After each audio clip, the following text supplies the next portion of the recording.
The great chamber of the Galactic Council fell silent as Ambassador Sarah Chun placed her hands flat on the crystalline speaking podium.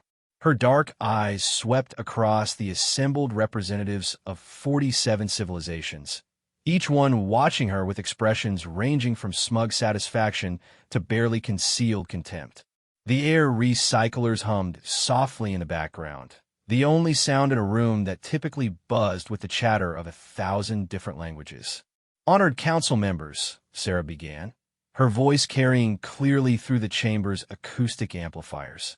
"I stand before you today to formally announce humanity's withdrawal from the Galactic Council, effective immediately." A ripple of movement passed through the assembled delegates.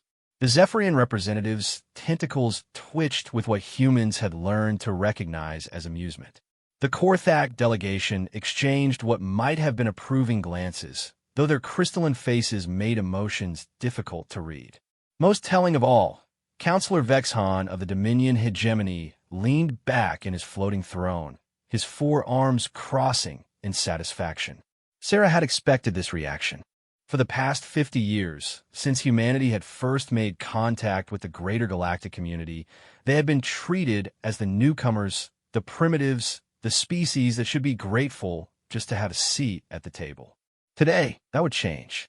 Furthermore, Sarah continued, ignoring the growing murmur of voices, humanity hereby renounces all council treaties, trade agreements, and mutual defense pacts. We are formally declaring our independence from galactic governance. Now the chamber erupted. Delegates rose from their seats, their various forms of communication creating a cacophony of sound. The hive mind species buzzed angrily in unison. The gas-based ethereals flickered with agitated colors. Even in normally stoic mechanical collectives, representatives whirred with increased processing activity. Councillor Vexhan raised one of his primary hands, and the chamber silence field activated, cutting off all sound except for his own voice. His species, the hegemony, had held the council's leadership position for over 3 centuries, and his words carried the weight of absolute authority. Ambassador Chun. His voice resonated with harmonic undertones that made it seem larger than life. Surely you understand the implications of what you're proposing. Humanity is a young species, barely out of your home system for half a century. You lack the technology, the resources, and, frankly, the wisdom to survive on your own in this galaxy. Sarah felt the familiar weight of condescension in his words. It was the same tone the Council had used when they'd relegated humanity to observer status for the first 20 years of contact. The same tone they'd used when denying humans access to advanced technologies, claiming they weren't ready for such responsibilities. The same tone they'd used just 6 months ago when they dismissed humanity's warnings about the growing threat from the Void Seekers in the Outer Rim. "Councillor Vexhan," Sarah replied, her voice steady despite the magnitude of what she was about to reveal. "Humanity appreciates the Council's concern. However, we have made our decision based on careful consideration of our current capabilities and future prospects." The Zephyrian delegate, Ambassador Slithkar, gestured with 2 of his tentacles in what humans had learned was the equivalent of laughter. "Current capabilities?" He wheezed through his translation device. "Your species has 3 colony worlds and perhaps a dozen star systems under your control. Your military consists of primitive kinetic weapons and chemical propulsion. You're barely more advanced than the species we use for manual labor." Several other delegates made sounds of agreement. The ethereals pulsed with amused patterns. The hive mind's buzzing took on a mocking tone. Sarah reached into her jacket and withdrew a small, seemingly ordinary device. It looked like nothing more than a simple metallic cube, about the size of a human fist, with no visible markings or interfaces. She placed it gently on the podium. "Before we leave," she said, her voice cutting through the renewed murmur of conversation, "we thought the Council might be interested in a small demonstration of these primitive human capabilities." She pressed her thumb to one face of the cube. The reaction was immediate and dramatic. Every scanning device in the chamber began screaming warnings. The mechanical collective's representatives suddenly went rigid, their optical sensors focusing with laser intensity on the small cube. The ethereal amused flickering stopped entirely, replaced by rapid, panicked color shifts. Most telling of all, Counselor Vexhan's throne immediately activated its emergency shields, encasing him in a sphere of energy that hadn't been used in the chamber for over 200 years. "Impossible," whispered the voice of the collective's primary speaker. "Energy readings we cannot compute. Our sensors indicate the device contains the equivalent power output of a star." Sarah smiled for the first time since entering the chamber. "Not quite a star, but close. This is what we call a pocket reactor.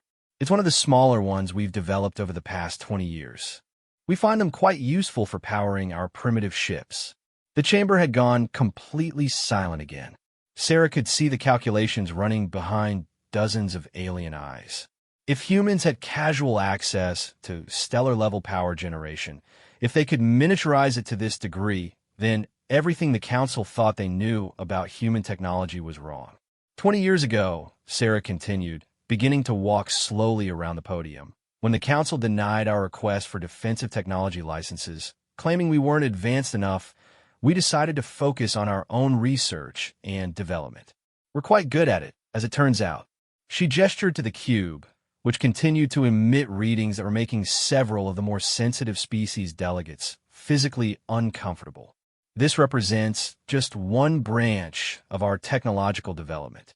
We've also made significant advances in materials science, quantum mechanics, biological engineering, and artificial intelligence. We've discovered things that we suspect even the Council hasn't yet achieved. Counselor Vexhan finally found his voice.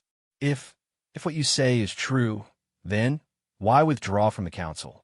Surely you could take a leadership position, guide the development of... Because Sarah interrupted, her voice hardening, "We've learned something about ourselves over these past 50 years. We don't want to rule.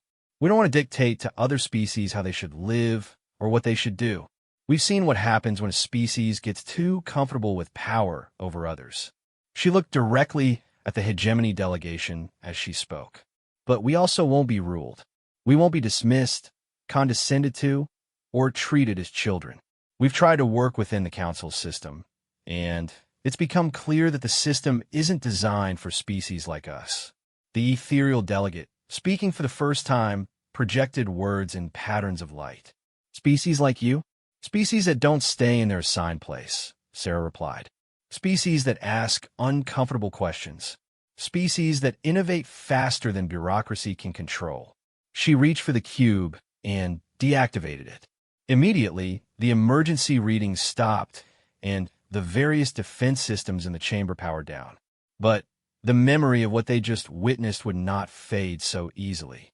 3 days ago, Sarah said, her voice now carrying a tone of finality, "we sent similar demonstrations to every major power in the galaxy. The hegemony's military command, the Zephyrian trade guilds, the mechanical collective's processing centers, even the Void Seeker fleets in the Outer Rim. They all now know what you know." The implications hit the chamber like a physical force. If humanity had this level of technology, and if they just announced it to everyone simultaneously, the balance of power in this galaxy has just shifted, Sarah continued. "We're not asking for permission anymore. We're not seeking approval or guidance. We're simply informing you of our decision to pursue our own path." She began walking toward the chamber's exit, her footsteps echoing in the silence. "But we're not your enemies, unless you choose to make us so. We're simply done being your inferiors." As she reached the massive doors that led from the chamber, Sarah paused and turned back to face the assembled delegates one final time.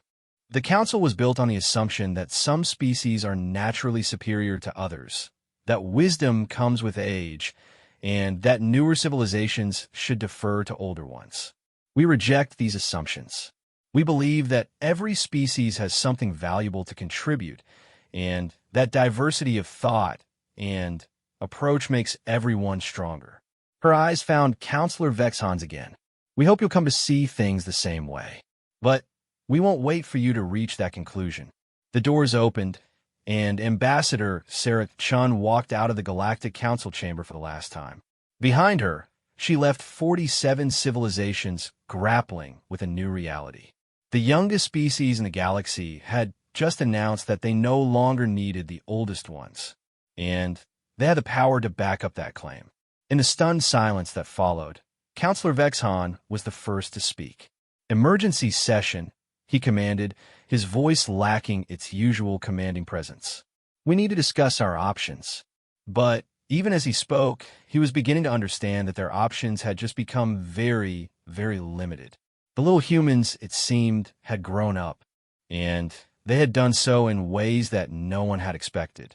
Outside the council chambers, Sarah Chun climbed aboard the human transport ship that had brought her to the council station. As the ship began its departure sequence, she activated her personal communicator. "It's done," she said simply. The voice that replied came from 50 light years away, from the command center buried deep beneath the surface of Earth. "Understood. Phase 1 complete. Initiating Phase 2. Across human space, hidden installations began powering up. Ships that had been waiting in the dark between stars suddenly blazed to life with energy signatures that would have been impossible to hide just days earlier. Defensive systems that the Council had never known existed came online. The humans weren't just walking away from the galactic community. They were announcing their arrival as something entirely new. And the Council was about to learn that they had made a very serious mistake in underestimating the species from a small blue planet in an unremarkable star system. The galaxy was about to change. The emergency session of the Galactic Council had been running for 18 hours straight. In all the centuries of Council history, no single event had caused such upheaval, such fundamental questioning of everything they thought they knew about galactic civilization. Counselor Vexhan stood at the center of the great chamber, his 4 arms gesturing emphatically as he addressed the assembled delegates. The usual formal protocols had been abandoned hours ago, replaced by the kind of urgent, heated debate usually reserved for declarations of war.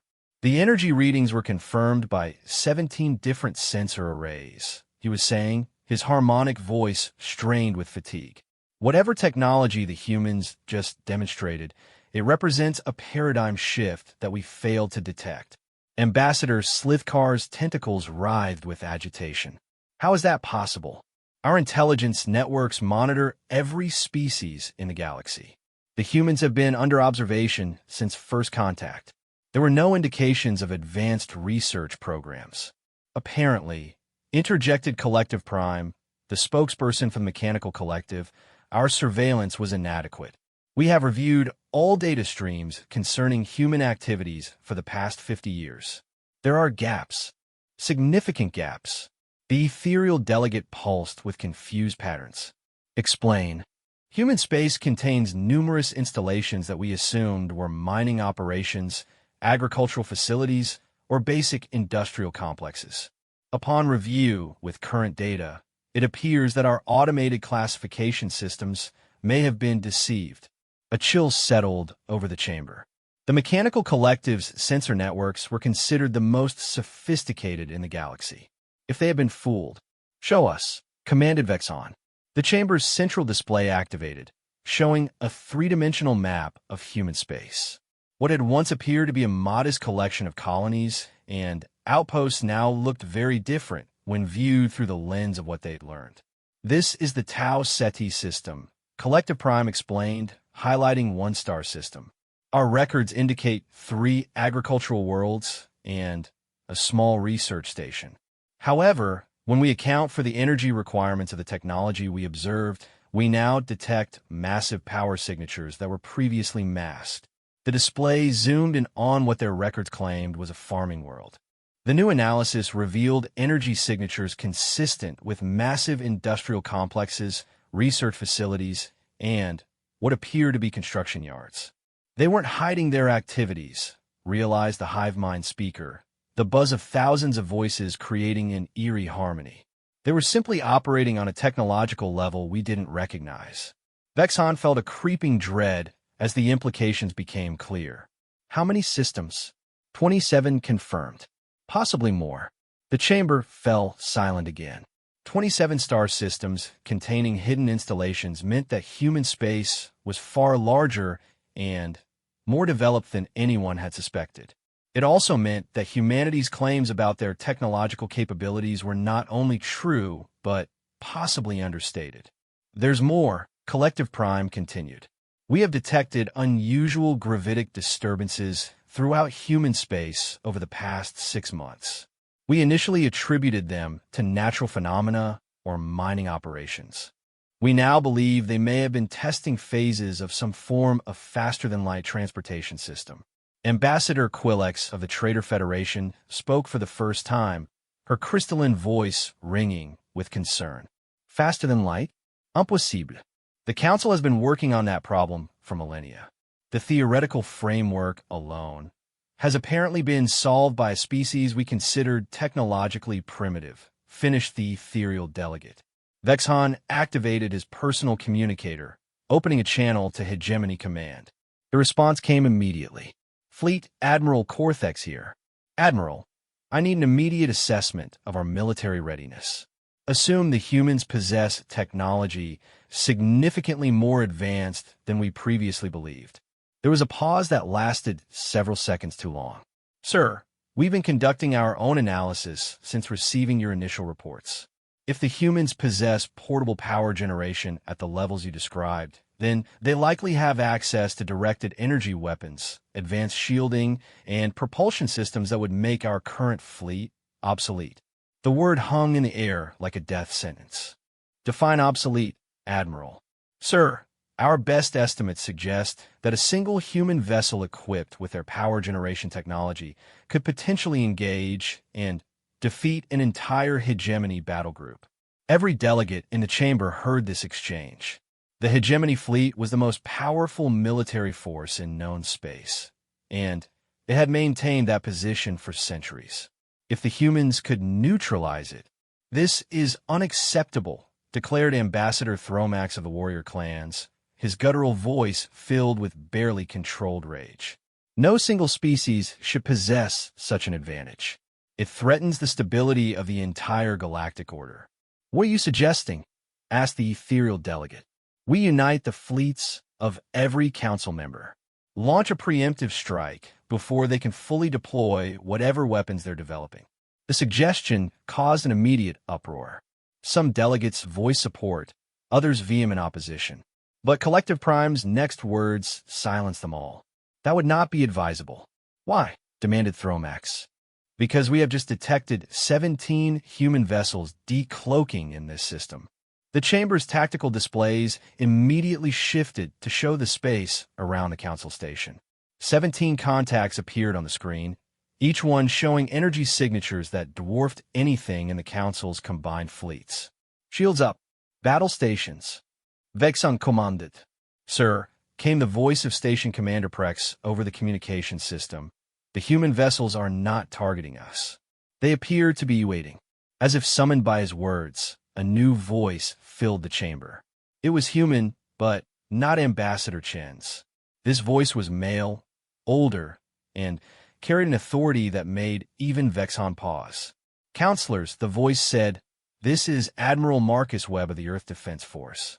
Please don't be alarmed by our presence. We're here to clarify a few points that may have been misunderstood during Ambassador Chen's presentation.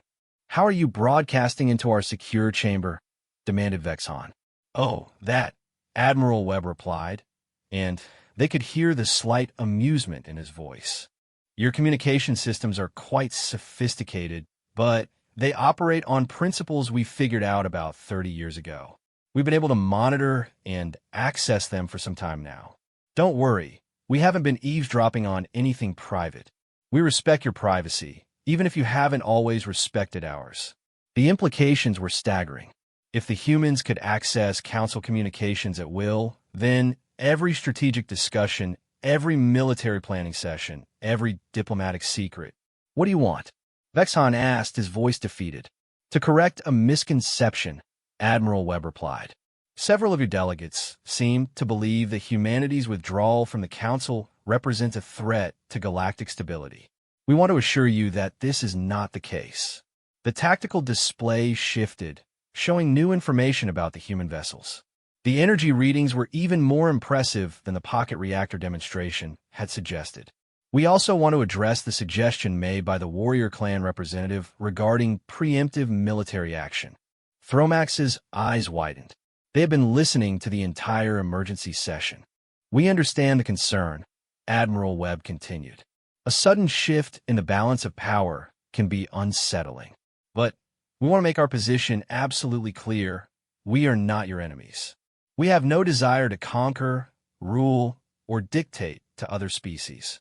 Then, why the display of force? Asked the ethereal delegate. Because, Admiral Webb replied, his voice growing harder, some species only understand strength. We've learned that lesson over the past 50 years. Every time we tried to engage diplomatically, we were dismissed as primitive. Every time we offered solutions to galactic problems, we were told we didn't understand the complexities involved. The display showed tactical analyses of human vessel capabilities. Even the most conservative estimates suggested that each ship was the equivalent of an entire battle fleet. 6 months ago, we warned the Council about increased Void Seeker activity in the Outer Rim. We provided detailed intelligence about their movements, their apparent coordination, and our assessment that they were preparing for a major offensive. Vexon remembered that briefing. The Council had filed it under unsubstantiated reports from inexperienced observers. We were told that the Void Seekers were a minor nuisance, that the Council had dealt with them for centuries, and the human concerns were based on inexperience and misunderstanding. The display shifted again, showing the Outer Rim territories. Red markers indicated Void Seeker positions. There were far more of them than the Council's last intelligence reports had indicated. 2 days ago, the Void Seekers launched their offensive. They have overrun 17 Council outposts and are advancing toward major population centers. The Council's response fleets are being systematically destroyed. The chamber erupted in shocked voices. The Council's communication networks had shown no indication of such a massive crisis. Your communication networks have been compromised for weeks, Admiral Webb explained, anticipating their question. The Void Seekers have been feeding you false information, making you believe that everything was normal while they positioned their forces. Collective Prime spoke for all of them. How do you know this? Because we've been fighting them. The tactical display exploded with new information. Battle scenes from across the Outer Rim, showing human vessels engaging Void Seeker fleets. The humans weren't just winning. They were completely overwhelming their enemies. For the past 2 months, we've been conducting what you might call a shadow war. The Void Seekers expected to face Council fleets using predictable tactics and known technology. Instead, they encountered something completely outside their experience. The battle footage was remarkable. Human ships moved with impossible speed and agility, their weapons cutting through Void Seeker defenses like they were made of paper. Where Council fleets had been destroyed, human forces had achieved total victory. We estimate that we've eliminated approximately 60% of the Void Seeker offensive capability. The immediate threat to Council space has been neutralized. Why? Whispered Vexon. Why would you fight for us after we dismissed you?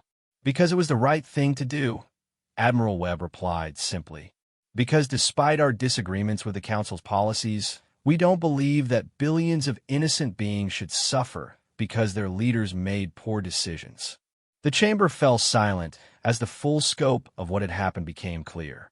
While the Council had been dismissing human warnings and debating their own superiority, humanity had been quietly preparing for and fighting a war that would have devastated galactic civilization.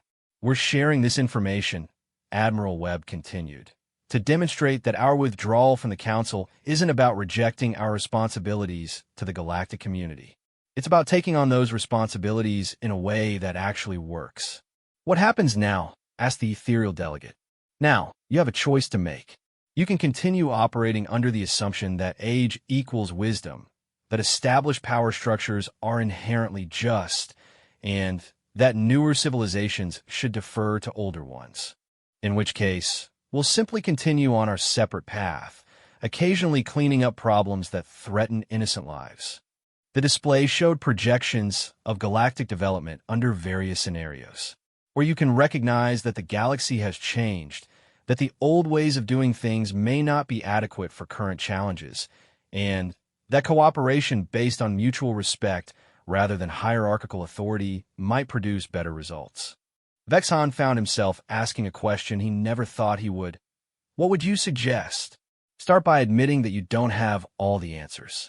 Recognize that different species might have different strengths and capabilities. Stop assuming that because something hasn't been done before, it can't be done at all. Admiral Webb paused, and when he continued, his voice carried a tone of genuine hope. The universe is vast and full of wonders that none of us have yet discovered. There are challenges coming that will require the best efforts of every species in the galaxy. We can face them together as equals, or we can continue playing the old games of dominance and submission while real threats destroy everything we've built. The human vessels began to fade from the tactical displays as they activated some form of cloaking technology. We'll be in touch, Admiral Webb said. When you're ready to try a different approach, we'll be here to help. The communication channel closed, leaving the council chamber in profound silence. Finally, Collective Prime spoke, analysis complete. Human capabilities exceed our most optimistic projections by several orders of magnitude. Recommendation: immediate policy revision required. Vexon looked around the chamber at his fellow delegates. For the first time in centuries, the most powerful beings in the galaxy were facing the possibility that they might not be the most powerful anymore. And somehow, that thought was both terrifying and oddly liberating. The humans had just offered them a choice: evolve or become irrelevant. For the first time in his long career, Vexon was beginning to think that evolution might be the better option. 3 weeks after humanity's withdrawal from the Galactic Council, the consequences were becoming apparent across known space. The emergency session had officially ended, but informal gatherings of delegates continued around the clock as species tried to understand their new reality. In the hegemony capital system, Fleet Admiral Corthex stood before a holographic display showing the latest intelligence reports. His aide, Commander Thexmal, waited nervously behind him. "Sir, we've completed the comprehensive analysis you requested." Corthex didn't turn around. He'd been studying the same data for hours, hoping to find some flaw in the calculations, some error that would make the situation less catastrophic than it appeared. Report: human technology appears to be based on principles we don't fully understand. Their power generation systems operate at efficiency levels that should be theoretically impossible. Their faster-than-light drives don't use any known method of space-time manipulation. And their weapons. Commander Thexmal paused, struggling to find adequate words. Their weapons appear to manipulate matter at the quantum level. They can literally unmake the molecular bonds that hold objects together. Corthex finally turned around, his expression grim.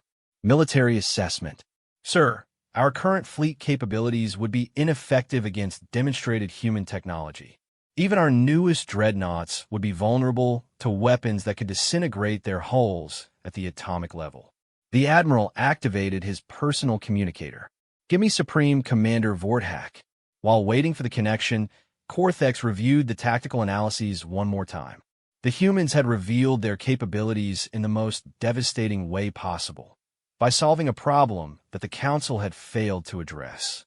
The Void Seekers had been a persistent threat for centuries, but they'd always been contained to the Outer Rim territories. Their technology was crude, but numerous, and their willingness to sacrifice entire fleets for minor tactical advantages made them difficult to predict. The Council had maintained a strategy of containment, accepting that some border systems would be periodically raided in exchange for keeping the main threat away from core worlds. But the humans had approached the problem differently. Instead of containment, they'd chosen elimination. "Supreme Commander Vorthak here."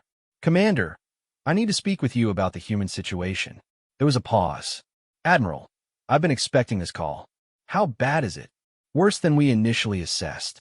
I'm transmitting the full intelligence package now, but the summary is simple. If the humans decided to take military action against the hegemony, we would lose. Silence stretched across the communication channel. Admiral, are you certain of this assessment? Sir, I've run the simulations 17 different ways. Even assuming that our intelligence overestimates human capabilities by 50%, the outcome remains the same. Another pause, longer this time. What are your recommendations? Cortex have been dreading this question. For centuries, the hegemony's answer to any threat had been the application of superior force. But force was useless when facing an opponent with overwhelming technological advantages. Diplomatic engagement, sir. We need to establish new relationships with the humans based on mutual respect rather than assumed superiority. He could hear the difficulty in his own voice. Everything in his training and experience said that showing weakness to a potential enemy was suicide. But the humans had already demonstrated that they weren't potential enemies. They were potential allies who had been insulted and dismissed for 50 years. Meanwhile, on the ethereal homeworld, the Conclave of Minds was experiencing something unprecedented, genuine uncertainty. For a species that had spent millennia perfecting the art of pure thought, the inability to understand human motivations was profoundly disturbing. Elder Mind Zephyros floated in the center of the conclave chamber, his gaseous form flickering with patterns of deep concern. We have analyzed human behavior patterns for 50 standard years, he projected to the assembled minds. Their actions follow no logical progression that we can identify. Younger Mind Ethrix pulsed with confused colors. Explain the inconsistency. They possess technology that could allow them to dominate the galaxy, yet they choose isolation. They have the power to demand tribute from every council species, yet they ask for nothing. They could have revealed their capabilities gradually, building alliances and gaining influence, yet they announced everything at once and walked away. The Conclave considered this in silence. Ethereal decision-making was based on pure logic, and human behavior seemed to violate every principle of logical self-interest. Perhaps, suggested Ancient Mind Cosmos, the oldest consciousness in the Conclave, we are applying incorrect assumptions about their motivations. Elaborate. We assume that all species seek power, influence, and control because these things provide security and resources. But what if the humans have achieved security through means we don't understand? The Conclave processed this concept. If humanity had solved the fundamental problems of resource scarcity and external threats, then their motivations might indeed be incomprehensible to species still struggling with these basic concerns. There's another possibility, Ancient Mind Cosmos continued. What if they're not motivated primarily by self-interest? The suggestion created ripples of disbelief throughout the conclave. Every species in the galaxy was driven by survival instincts that prioritized their own welfare above all else. The idea of a civilization motivated by broader principles was almost incomprehensible.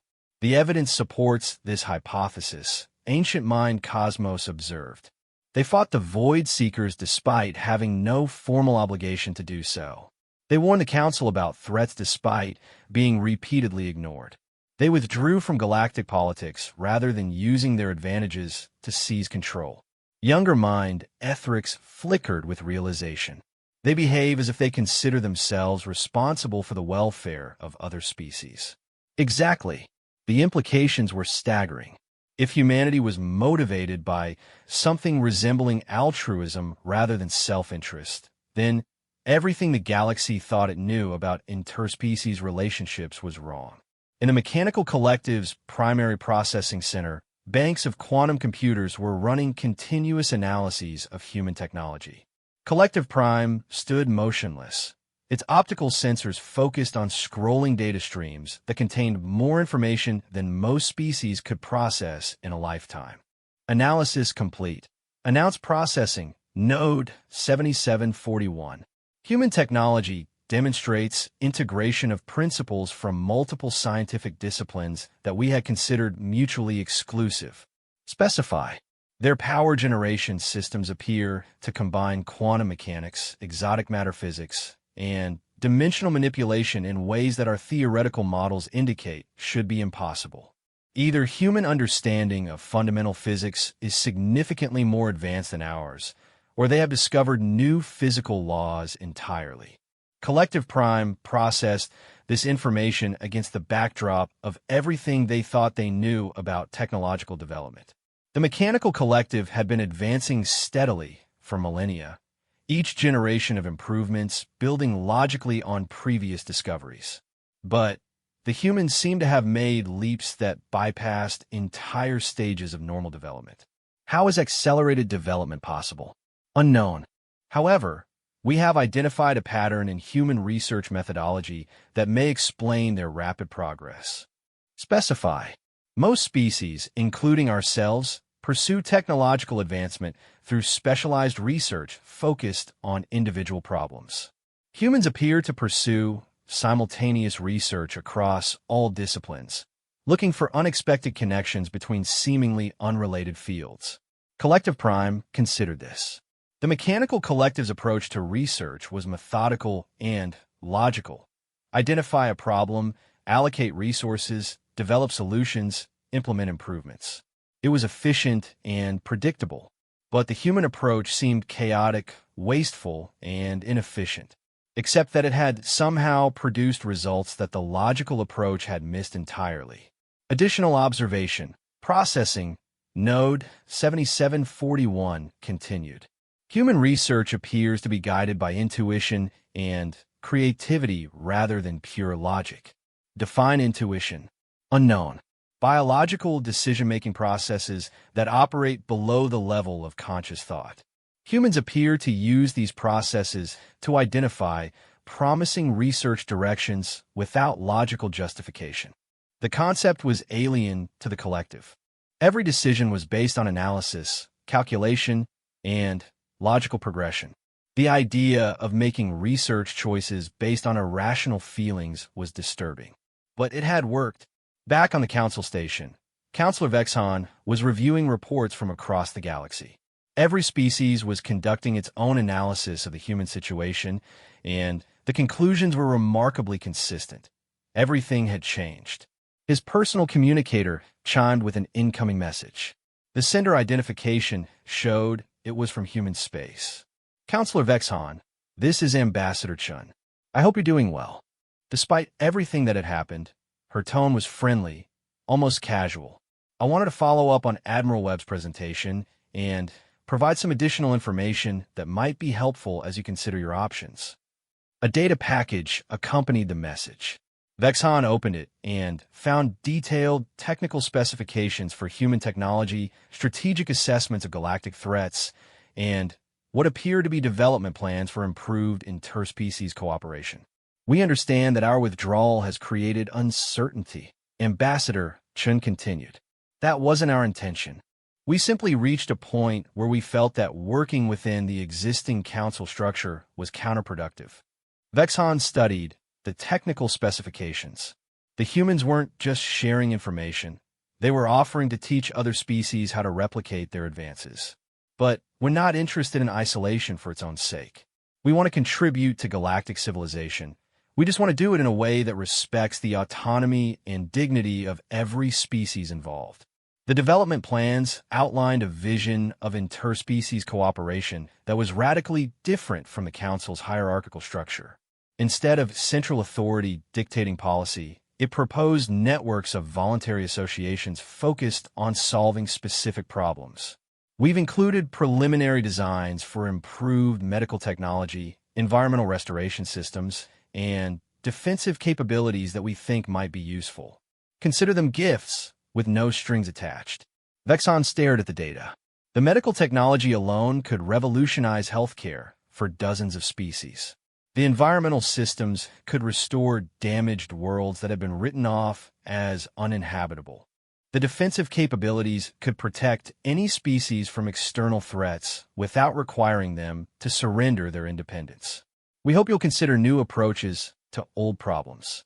The galaxy is big enough for everyone to thrive, but Only if we work together as equals rather than trying to establish dominance hierarchies. The message ended with coordinates for a human facility that was apparently open to diplomatic contact. "We'll be here when you're ready to talk." Vexon leaned back in his chair and considered his options. For centuries, the Council had maintained order through a careful balance of power, with the strongest species maintaining control over the weakest. It had worked, more or less, but it had also created the kind of resentment that had driven humanity away. The human alternative seemed idealistic, possibly naive, but it also seemed to be backed by technology that made traditional power structures obsolete. His communicator chimed again. This time it was a message from the ethereal conclave, the mechanical collective, and 17 other species, all requesting emergency conferences to discuss the human situation. The galaxy was waking up to a new reality. The question was whether they would adapt to it or try to fight against it. Vexon suspected that fighting would be both futile and unnecessary. The humans had made it clear that they didn't want to rule anyone, but they also wouldn't be ruled. And perhaps, he thought as he began composing responses to the various conference requests, that was exactly what the galaxy needed. 6 months had passed since humanity's dramatic withdrawal from the Galactic Council, and the galaxy was reshaping itself around a new reality. The changes weren't happening through grand declarations or formal treaties, but through thousands of small decisions made by individuals and species who were beginning to understand that the old ways of doing things simply weren't working anymore. Dr. Keiko Nakamura stood on the observation deck of the research station Harmony, watching as the first joint human ethereal research facility took shape in the space between two stars. The structure was unlike anything that had ever been built before, a fusion of human engineering and ethereal energy manipulation that created spaces where matter and consciousness could interact in unprecedented ways. "The crystalline matrix is stabilizing beautifully," said her research partner, Zephyrmind Avalon, his gaseous form shimmering with patterns of excitement. "Your species' understanding of quantum coherence is remarkable." Keiko smiled. 6 months ago, the idea of humans and ethereals working as equals would have been unthinkable. The ethereals had always been considered one of the most advanced species in the galaxy, beings of pure consciousness who viewed physical matter as crude and limiting. But the joint research had revealed that human intuition and ethereal logic created combinations that neither species could achieve alone. "Your consciousness manipulation techniques are opening up possibilities we never imagined," Keiko replied.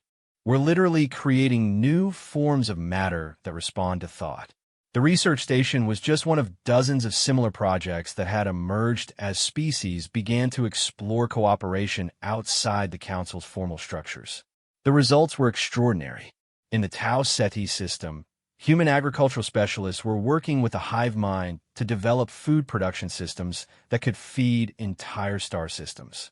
The hive mind's collective intelligence allowed them to optimize growing conditions across millions of variables simultaneously, while human genetic engineering created crops that could thrive in almost any environment.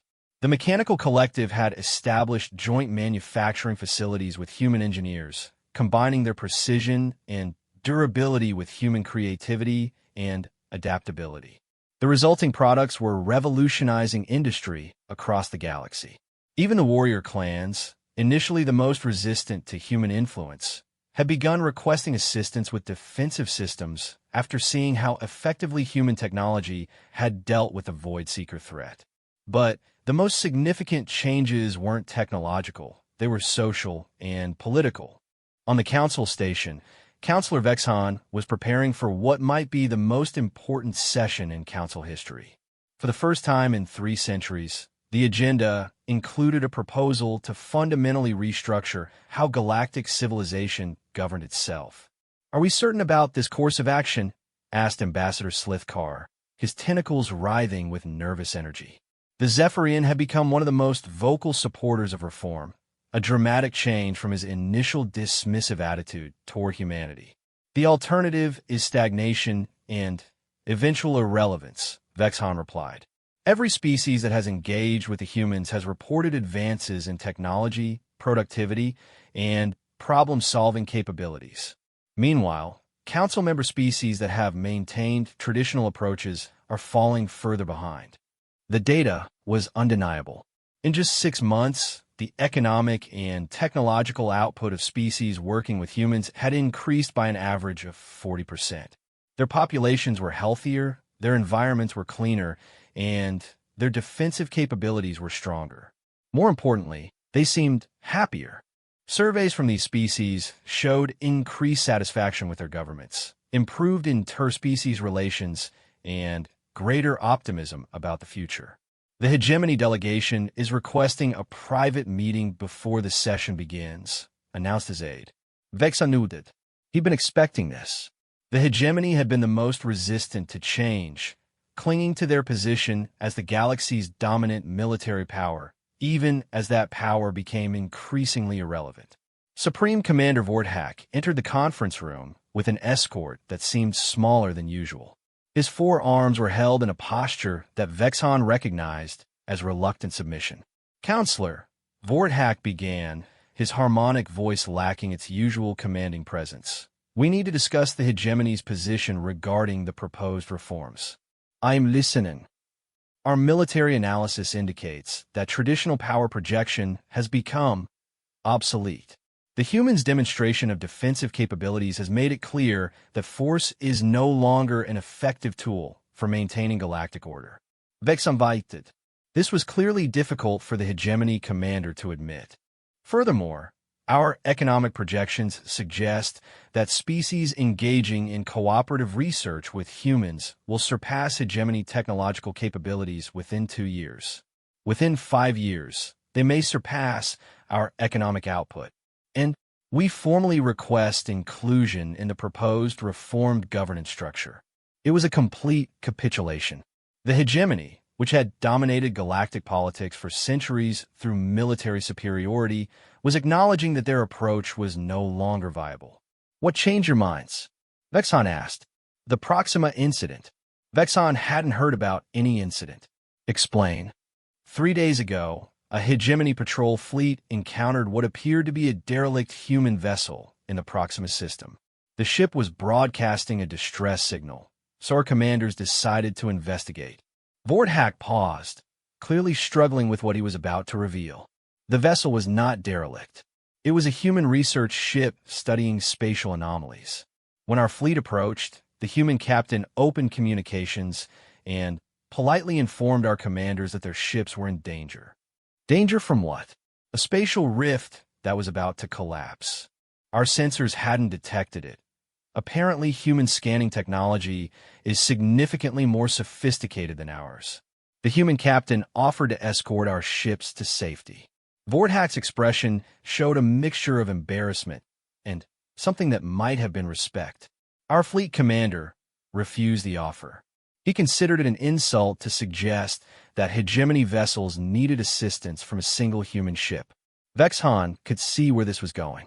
The rift collapsed 17 minutes later. The gravitational shear would have destroyed our entire patrol fleet. The human ship used some form of localized space-time manipulation to create a protective field around our vessels. They saved the lives of 800 hegemony personnel who had just insulted them. The implications were staggering. Not only did the humans possess technology that could manipulate space-time on a tactical level, but they had used it to save hegemony lives without any expectation of gratitude or compensation. After the crisis passed, the human captain transmitted technical specifications for improved sensor arrays to our fleet commander. He said he hoped it would help prevent similar incidents in the future. Vorthak looked directly at Vexon.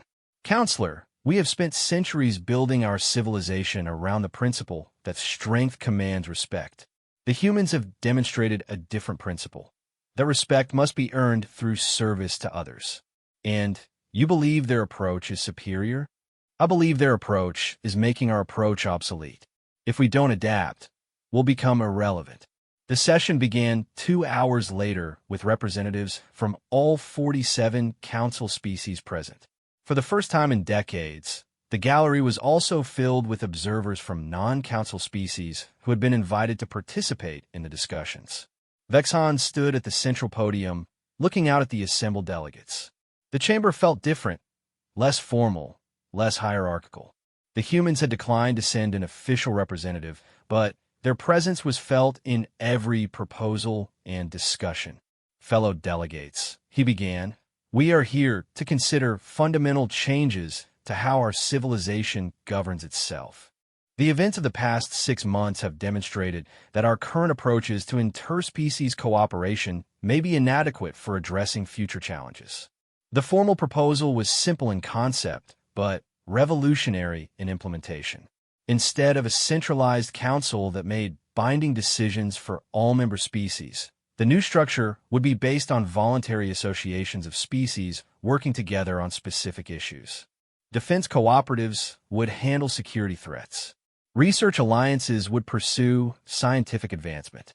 Trade partnerships would facilitate economic development. Environmental restoration consortiums would address ecological challenges. No species would be required to participate in any association, but all would be welcome to contribute and benefit. Decisions would be made by consensus among participating members, not by hierarchical authority. The ethereal delegate was the first to speak.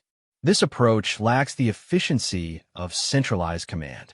Decision-making will be slow and potentially contradictory. Perhaps, Vexhan replied, but it also allows for diversity of approach and voluntary cooperation. The past 6 months have shown that species working together by choice achieve better results than species compelled to follow central directives. Ambassador Slithkar stood to address the chamber.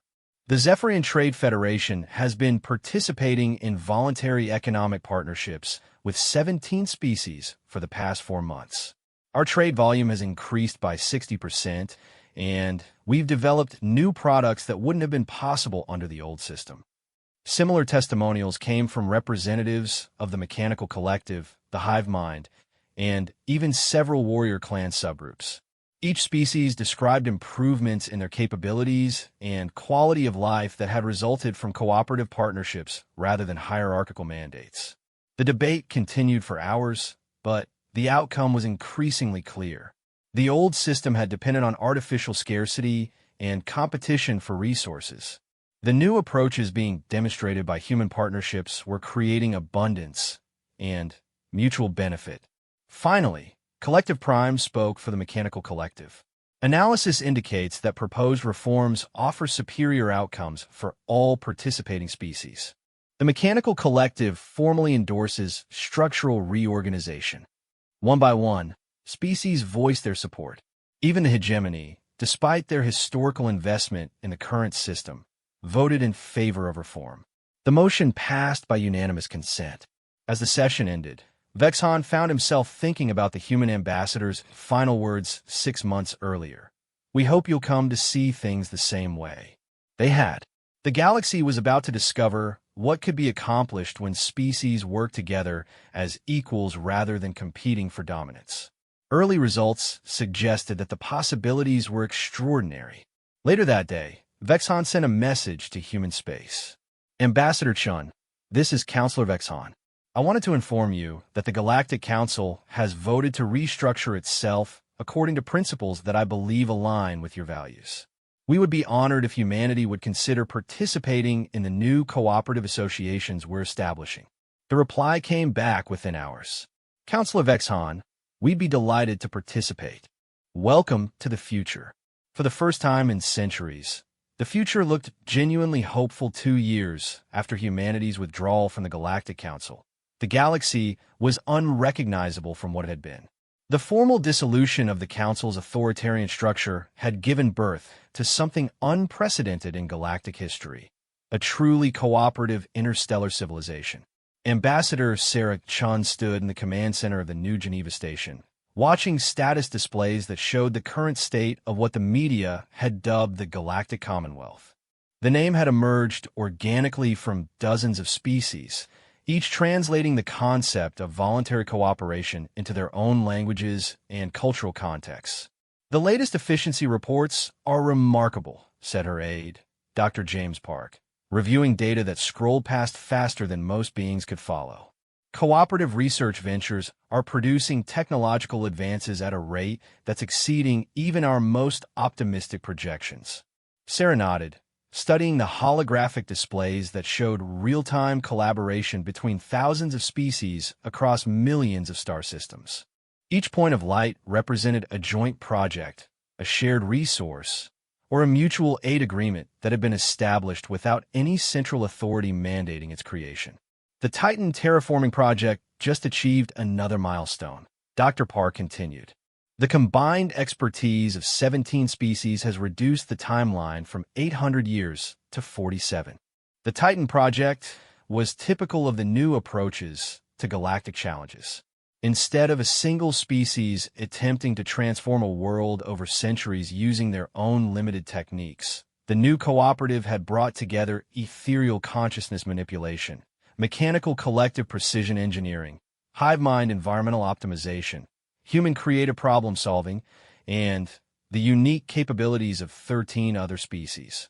The result was a terraforming process that was faster, more efficient, and more sustainable than anything previously achieved. More importantly, Sarah observed, it's creating a world that will be suitable for all participating species, not just the one that happens to be in charge. This was perhaps the most significant change. Under the old council system, terraformed worlds were designed to meet the needs of a single dominant species, with other inhabitants adapting as best they could. The new cooperative approach created environments that supported biological and cultural diversity. Ambassador, announced the station's AI, you have an incoming priority message from the Eternal Research Alliance. Sarah activated the communication channel, and the image of Collective Prime appeared on the main display. Behind the Mechanical Collective's representative, she could see what appeared to be a massive construction project. Ambassador Chun, Collective Prime said, without preamble, we wish to report completion of the prototype for Project Genesis. Sarah felt her heartbeat increase. Project Genesis had been the Commonwealth's most ambitious undertaking, an attempt to create entirely new star systems where none had existed before. Show me. The display shifted to show a region of space that had been empty void just 18 months earlier. Now it contained a young star surrounded by a planetary disk that was already beginning to form worlds. The process combined human manipulation of quantum foam, ethereal consciousness-directed reality shaping, and our own precision matter assembly, Collective Prime explained. We have successfully created a stable solar system with 7 planets, 2 of which are already developing atmospheres suitable for organic life. The implications were staggering. If the Commonwealth could create new star systems, then the ancient limitations of space and resources that had driven interstellar conflict for millennia were obsolete. How many species contributed to the project? Sarah asked. 37 directly, with support services from over 200 others. No single species could have accomplished this alone, but, working together, we can literally create new worlds. Exactly. This was the Commonwealth's greatest discovery. That cooperation didn't just solve problems more efficiently, it made possible things that had never been possible before. Human creativity, combined with alien logic, created solutions that transcended what any individual species could imagine. The communication channel expanded to include other Commonwealth leaders. Elder Mind Zephyros appeared, his gaseous form flickering with patterns of deep satisfaction. Fleet Admiral Corthex joined from the reformed hegemony, now calling itself the Cooperative Defense Alliance. Ambassador Slithkar connected from the expanded Trade Federation, which had become a galaxy-spanning network of voluntary economic partnerships. The success of Project Genesis raises new questions, Elder Mind Zephyros observed. If we can create star systems, what other fundamental limitations might be overcome through cooperative effort? Admiral Corthex gestured to data displays showing security reports from across the galaxy. The Void Seeker threat has been completely neutralized through joint defense efforts. Their remaining fleets have either been defeated or have joined Commonwealth worlds as refugees seeking rehabilitation. This had been another revelation. The Void Seekers, who had terrorized the galaxy for centuries, turned out to be a species driven to destructive behavior by resource scarcity and isolation. When offered Commonwealth membership and access to new worlds created through Project Genesis, most had abandoned their destructive ways entirely. The economic reports are equally encouraging, Ambassador Slithkar added. Trade volumes have increased by over 400% since we abandoned protectionist policies in favor of open cooperation. Every participating species has seen improvements in living standards, technological capabilities, and cultural development. Sarah reviewed the long-term projections that appeared on her personal display. The trajectory was clear. If current trends continued, the galaxy would achieve post-scarcity economics within 50 years.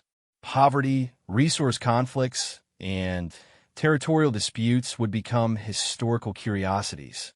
There is one remaining challenge, Collective Prime noted: the Outer Rim species. This was true. While the majority of galactic civilization had embraced Commonwealth principles, several dozen species in the Outer Rim territories remained isolated, either by choice or because they hadn't yet been contacted by cooperative outreach programs. The latest survey reports indicate that many of these species are facing existential challenges, Admiral Corthex explained. Environmental collapse, resource depletion, technological stagnation. Under the old council system, they would have been left to solve these problems alone or face extinction. What are you proposing? Sarah asked. The Great Outreach, Eldermind Zephyros replied. A Commonwealth-wide effort to contact, assist, and invite every remaining isolated species to join our cooperative network. The proposal was ambitious beyond anything previously attempted. It would require coordinating hundreds of species across thousands of light years to reach worlds that might not even want contact with galactic civilization. The risks are significant, Admiral Corthex noted. Some of these species may be hostile. Others may view our offer of assistance as an invasion attempt. We could face military resistance or cultural contamination accusations. But the potential benefits are extraordinary, Ambassador Slithkar countered. Each new species brings unique perspectives and capabilities. The innovation rate increases exponentially with each addition to the cooperative network. Sarah considered the proposal. The Commonwealth had grown from humanity's initial withdrawal from an authoritarian system into something unprecedented, a galactic civilization based on voluntary cooperation rather than hierarchical control. But it was still incomplete. What about the precautionary principles? She asked. This was one of the fundamental Commonwealth guidelines. Never impose cooperation, always respect autonomy, and provide assistance only when requested or when facing extinction-level threats. Full compliance, Collective Prime assured her. First contact protocols include detailed explanation of Commonwealth principles, voluntary participation options, and guaranteed right of refusal without consequences. No species will be pressured to join. And if they choose isolation, we respect their choice and maintain monitoring for existential threats only. If such threats emerge, we offer assistance. If assistance is refused, we withdraw, but continue monitoring in case they change their minds. Sarah activated her connection to the human government on Earth. Within seconds, President Martinez appeared on the channel. Madam President, Sarah began, the Commonwealth is proposing the Great Outreach Project. Participation would require significant human resources and potentially expose our people to unknown dangers. President Martinez reviewed the proposal data that Sarah transmitted. What's the human assessment? It's consistent with our values and our long-term interests. A galaxy where every species has access to cooperative benefits is safer and more prosperous for everyone. Approved. What do you need from Earth? Exploration ships, diplomatic teams, scientific specialists, and logistical support for a project that may take decades to complete. You have it. The other Commonwealth leaders made similar commitments. Within hours, The most ambitious cooperative project in galactic history had been approved and funded by voluntary contributions from hundreds of species. 6 months later, the first great outreach missions departed from Commonwealth space. Each mission included representatives from multiple species, ensuring that first contact wouldn't be dominated by any single perspective or agenda. The early results exceeded all expectations.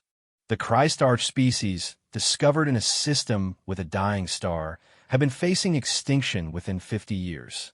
Commonwealth stellar engineering teams extended their sun's life by millennia, while terraforming specialists created backup worlds that preserve their unique crystal-based ecosystem. The Thought Weavers, a species that communicated through shared dreams, had been trapped in a cycle of internal conflict because their planet's magnetic field had shifted, disrupting their telepathic abilities. Human technology combined with ethereal consciousness manipulation restored their communication network and ended centuries of misunderstanding. The deep swimmers, aquatic beings living on a water world with failing ocean currents, receive environmental restoration technology that not only saved their ecosystem, but enhanced it beyond its original capabilities. Each success brought new capabilities to the Commonwealth. The Christarchs contributed mineral processing techniques that made advanced manufacturing available to any species. The Thought Weavers shared dream communication methods that revolutionized psychological therapy and education. The deep swimmers provided aquaculture systems that could create food security for any water-bearing world. But the most significant contributions weren't technological, they were philosophical and cultural. Each new species brought different ways of understanding reality, different approaches to problem solving, different concepts of beauty, meaning, and purpose. 1 year later, Sarah stood again in the new Geneva Station Command Center, but now she was looking at displays showing a galaxy transformed beyond recognition. Over 300 species now participated in Commonwealth cooperation networks. Poverty had been eliminated on thousands of worlds. Environmental restoration projects had brought dead worlds back to life. Scientific advances were occurring daily as species shared knowledge and techniques freely. Final report from the Great Outreach. Dr. Park announced, contact has been established with all known isolated species. 97% have chosen to participate in Commonwealth programs. The remaining 3% have selected monitored independence, which we're respecting while maintaining disaster response capabilities. Sarah studied the galactic map. It no longer showed territories controlled by different species, but rather networks of cooperation that crossed traditional boundaries. Trade routes that facilitated cultural exchange rather than resource extraction. Defense networks based on mutual aid rather than deterrence. Research collaborations that included virtually every intelligent species in the galaxy. The transformation is complete, she said quietly. We've created something that's never existed before. Ambassador, the station AI announced, you're receiving a priority message from Earth. President Martinez appeared on the display, but she wasn't alone. Behind her stood a diverse group of humans of all ages, ethnicities, and backgrounds. Ambassador Chun, the president began, I'm speaking to you from the Earth Memorial to Galactic Cooperation. We're dedicating this monument to commemorate the day humanity walked away from the Galactic Council. Sarah could see the memorial behind the president. A simple structure that depicted representatives of all Commonwealth species working together around a representation of the galaxy.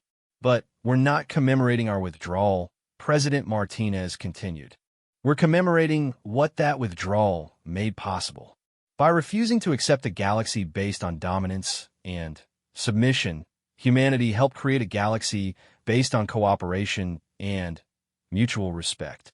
The president gestured to the memorial. The inscription reads, sometimes the greatest act of leadership is walking away from power. Sometimes the greatest act of strength is refusing to dominate.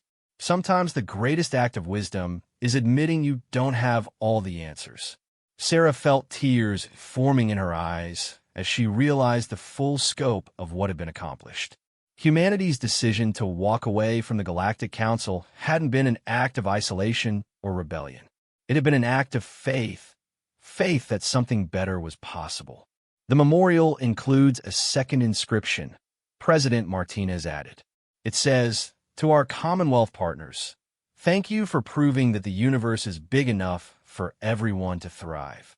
As the communication ended, Sarah looked out at the stars through the station's observation ports. Each point of light represented not just a star system, but a community of beings working together to create something better than any of them could achieve alone. Humanity had walked away from the Galactic Council because they'd been treated as inferiors. In return, they'd helped create a civilization where no one was inferior to anyone else. The galaxy had become what humanity had always believed it could be, a place where differences were celebrated, where cooperation created abundance, and where every species had the chance to contribute their unique gifts to the greater good. Sometimes, walking away was the first step toward bringing everyone together. And sometimes, the greatest victory came not from conquering others, but from convincing them that conquest was unnecessary. The Commonwealth had proven that the universe was indeed big enough for everyone to thrive. All it had taken was the courage to try a different way.